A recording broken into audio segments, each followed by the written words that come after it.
यह दर्द भरी कहानी है एक लड़की की, या फिर यूं कहूं तो भी गलत ना होगा कि यह कहानी है एक बदनसीब लड़की की।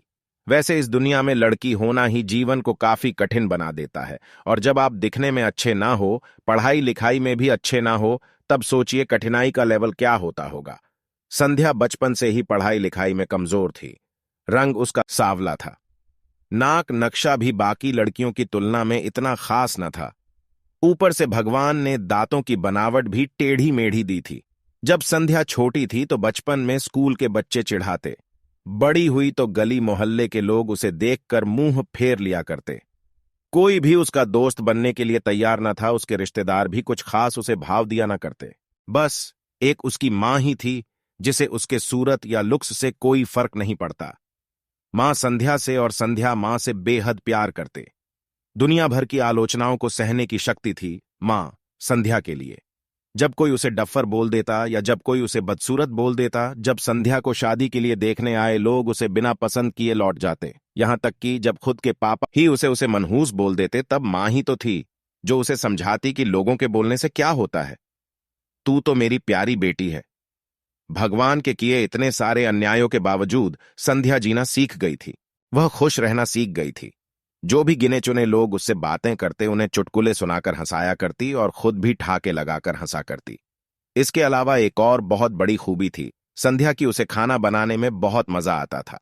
और न सिर्फ खाना बनाने में मजा आता था, उसका बनाया खाना खाकर लोगों को जो स्वाद आता था वह उनको तृप्त कर जाता था।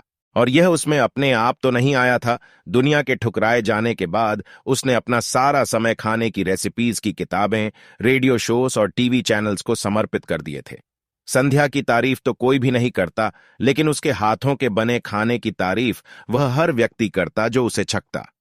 इस एक गुण की वजह से संध्या अपने आजू बाजू की औरतों में फेमस हो गई थी, क्योंकि जिसे भी खाना पकाना सीखना हो या कुछ नया पकवान बनाना सीखना हो तो वह संध्या के पास आती और संध्या भी खुशी खुशी उन्हें सब सिखाती। उसके पास आने वाली औरतें अच्छा खाना बनाना सीख जाती, लेकिन लाख कोशिश करने के बाद भी संध्या के हाथों का वह जादू जो सबको तृप्त कर जाता, वह कोई ना सीख पाता। संध्या की जिंदगी इन्हीं उतार चढ़ावों के साथ कट रही थी। एक बार फिर से माँ बाप ने जी तोड़ कोशिश कर एक फैमिली को संध्या को देखने के लिए मना लिया था, और अगले दिन लड़का संध्या को देखने आने वाला था। संध्या को इस बात की खबर होने पर वह दुखी और गुस्सा हो गई थी कि बिना उससे पूछे पता नहीं क्यों माँ बाप लड़कों को बुला लेते थे और उसका मजाक बना देते थे। माँ ने संध्या को समझाया था कि ऐसा ही होता है, कोई भी बेटी अपने माँ बाप के यहां हमेशा नहीं रहती, उसे एक दिन शादी करके जाना ही पड़ता है। अगले दिन संध्या सुबह सुबह ही लड़के वालों के आने से पहले ही सज संवर कर कहीं निकल गई थी। उस दिन लड़के वाले घर आकर माँ बाप को बहुत खरी खोटी सुनाकर गए थे। वैसे भी पापा को संध्या पर हमेशा ही गुस्सा रहता था, लेकिन उसकी इस हरकत ने उनको गुस्से से पागल कर दिया।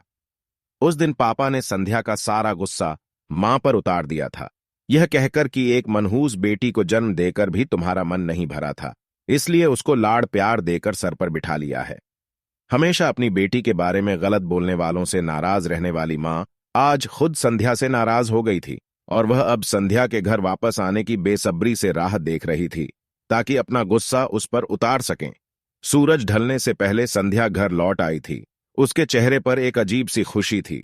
हाथों में एक चेक था और एक सर्टिफिकेट भी। संध्या मां से कुछ कहना चाहती थी, लेकिन इससे पहले कि संध्या अपने मुंह से एक भी शब्द कह पाती, मां ने उसे खरी खोटी सुनाना शुरू कर दिया। गुस्से में मां बोलते बोलते इतना कुछ बोल गई कि को संध्या ने कभी सपने में भी नहीं सोचा था। मां ने कहा, बाकी सभी लोग सही थे, तुम सच में मनहूस हो, तुम्हारी वजह से हर कोई परेशान है। अच्छा होता जो तुम पैदा होते ही मर जाती, यह दिन ना देखना पड़ता हमें। गुस्से में बड़बड़ाती और सब्जियां काट रही मां ने एक बार भी संध्या की तरफ नहीं देखा था। संध्या मां की बातें किसी पत्थर की मूरत की तरह सुन रही थी। पत्थर की ऐसी मूरत जिसके शरीर में तो जान ना हो, लेकिन आंखों से आंसुओं की धारा बह रही हो। संध्या ने मां से पूछा, मां क्या सच में तुम भी चाहती हो कि मैं मर जाऊं? क्या इतनी बुरी हूं मैं मां? अभी भी गुस्सा सर पर सवार होने की वजह से मां ने कह दिया, हां। बिना एक पल भी सोचे संध्या ने सीधा अपने कमरे में जाकर कमरा अंदर से बंद कर लिया था।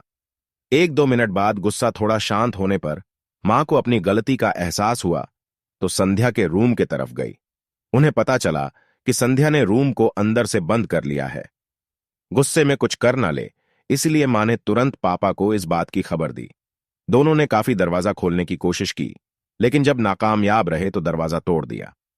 अपने स्कार्फ से फांसी का फंदा तैयार कर संध्या पंखे से लटक रही थी। ज्यादा वक्त नहीं हुआ था, वह सिर्फ बेहोश हुई थी। मां पापा ने तुरंत उसे पंखे से अलग किया और बेड पर लिटाया। पापा ने तुरंत डॉक्टर को फोन किया। तब मां का ध्यान बेहोश पड़ी। संध्या के हाथ में पकड़ी एक चिट्ठी और पास ही में पड़े 5 लाख के चेक और 5 स्टार होटल में शेफ की नौकरी के लिए कंफर्मेशन लेटर पर पड़ी, जो संध्या अपने साथ लाई थी। मां और पापा ने वह चिट्ठी खोलकर पढ़ी, जो उसने अभी अभी लिखी थी। चिट्ठी कुछ इस प्रकार थी। मम्मी और पापा, मैं जानती हूं, मेरे जन्म से लेकर आज के दिन तक मैंने ऐसा कुछ भी नहीं किया है जिस पर आप गर्व कर सके। लेकिन मैं आपको बताना चाहती थी कि आज मैं खाना पकाने के नेशनल लेवल कंपटीशन को जीत चुकी हूं और यह 5 लाख का चेक मुझे प्रथम स्थान पर आने के लिए मिला था। जजीज को मेरा खाना इतना पसंद आया था कि उन्होंने मुझे एक बहुत बड़े होटल में बतौर मास्टर शेफ की नौकरी के लिए कंफर्मेशन लेटर ही दे दिया था। पूरी दुनिया मेरे खिलाफ है, मुझे इस बात का कभी भी फर्क पड़ा ही नहीं था, और ना ही बाबूजी की कड़वी बातें मैंने अपने दिल पर ली थीं, क्योंकि मैं जानती थी बाहर से सख्त दिखते मेरे बाबूजी अंदर से तो मुझे प्यार ही करते थे। प्यार ना करते होते तो बिना मांगे मुझे कपड़े, मिठाइयां, पटाखे ये सब ना ला कर देते। मां के प्यार को कोई क्या बयां कर सकता है। मेरी मां मेरे लिए मेरी सारी दुनिया थी। जब मां मेरे साथ होती तो मुझे किसी बात की परवाह ना होती थी। मेरी मां मेरी थी, इसलिए मुझे किसी और की जरूरत ना थी। मेरी मां मेरे साथ नहीं है तो मेरी दुनिया मेरे साथ नहीं है, इसलिए मैं आज दुनिया को ही अलविदा कहकर जा रही हूं। मैं जानती हूं आपने कभी ना कभी भगवान से यह दुआ जरूर मांगी होगी कि अगले जन्म में मेरे जैसी औलाद ना मिले, लेकिन मैं हमेशा यह प्रार्थना करती थी कि अगले जन्म में तो क्या, मेरे हर जन्म में मुझे आप जैसे ही माता पिता मिले, और आज भी यही प्रार्थना करके उसी भगवान के पास जा रही हूं। चिट्ठी पढ़ते पढ़ते मां और पापा सर से पांव तक पछतावे में डूब गए थे और बेहोश पड़ी संध्या के सर पर हाथ फेरते हुए फूट फूट कर रो रहे थे। दोस्तों, पूरी कहानी सुनने के लिए धन्यवाद। मैं जानता हूं यह कहानी आपके दिल को छू गई है।